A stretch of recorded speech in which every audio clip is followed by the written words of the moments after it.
অনেকদিন পর আবার মিষ্টি বানালাম, তাও আবার চিনি ছাড়া। কারণ আমার বাসায় ডায়াবেটিসের পেশেন্ট আছে, তাছাড়া আমরা সুগার ফ্রি ডায়েটও করছি কয়েকজন। সেজন্য আমরা চিনি খাওয়া থেকে একটু বিরত আছি। কিন্তু মিষ্টি তো খেতেই ইচ্ছা হয়। সেজন্য কি করলাম, অবশেষে সুগার ফ্রি চিনি কিনে নিয়ে আসলাম, যেটা ডায়াবেটিস রোগীদের খাওয়ার জন্য ব্যবহৃত হয়। তো সেই চিনি দিয়ে আগে বানালাম শিরা। শিরা বানানোর জন্য 1 কাপ সেই চিনি দিলাম, আর দিলাম 2 কাপ পানি আর সামান্য একটু এলাচ।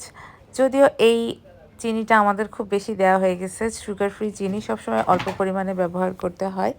যাই হোক, দেওয়ার পরে এখন আমরা হচ্ছে ওইটা চুলায় দিয়ে মিষ্টিটা বানানো শুরু করব। 1 কাপ পাউডার দুধ দিয়েছি, একটু সামান্য বেশি পড়ে গেছে, সমস্যা নেই। সামান্য একটু বেকিং পাউডার দিয়ে নিলাম। এটাকে ভালো করে মিক্সড করে এর মধ্যে দিয়ে দিব হচ্ছে একটু করে ঘি। আর ঘি দিয়ে খুব ভালো করে যখন মাখানো হয়ে যাবে, তখন অল্প অল্প করে একটু পানি মিশালেও হয়, আবার একটু লিকুইড দুধ মিশালেও হয়। তবে আমি বলবো লিকুইড দুধটা মিশাইতে, তাহলে বেশি ভালো হবে। এই যে যেভাবে মিশাচ্ছি, আস্তে আস্তে করে ঘিটা খুব ভালো করে মেখে নিতে হবে। মিষ্টি বানানো কিন্তু খুবই ধৈর্যের কাজ, খুব আস্তে ধীরে এগুলো মেখে মেখে বানাতে হয়।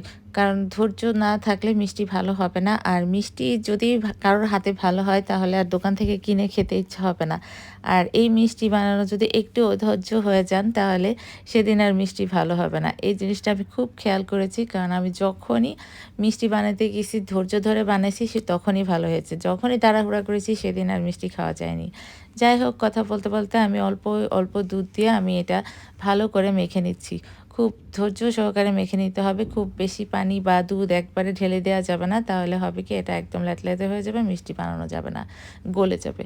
এই যে ভালো করে মিশানোর পরে ওই ভিডিওটা বোধহয় কেটে গেছে। তারপরে ছোট ছোট বল আকারে যে কোনো শেপে নিতে পারেন, লম্বাও করতে পারেন। আমি এখানে বল আকারে করে নিছি। এটা এখন অল্প আঁচে তেলে ভেজে নিতে হবে, ডুবো তেলে, সয়াবিন তেলে ভেজে নিয়ে তারপরে যেরকম মিষ্টি খেতে চান, লাল লাল করে ভাজতে পারেন, আবার একদম কালো করে ফেলতে পারেন, কালচে হয়ে যাবে, সেই মিষ্টিও ভালো লাগে। দুইটাই ভালো লাগে। যাই হোক, আমি সব রকমই ভেজেছিলাম।